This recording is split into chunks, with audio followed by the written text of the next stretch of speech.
amiravoravoanay za ohatra izy milatsaka président zany zahay mifidy anazy zay fa fahitana izy nagnano raha tsara aminay.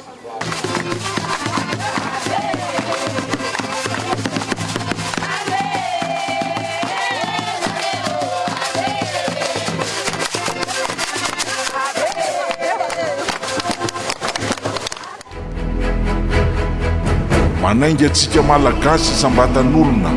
fa mbola mitohy ny fanovana mbola tsy vita ny tolona tsy maintsy ho tafitatsika i Madagasikara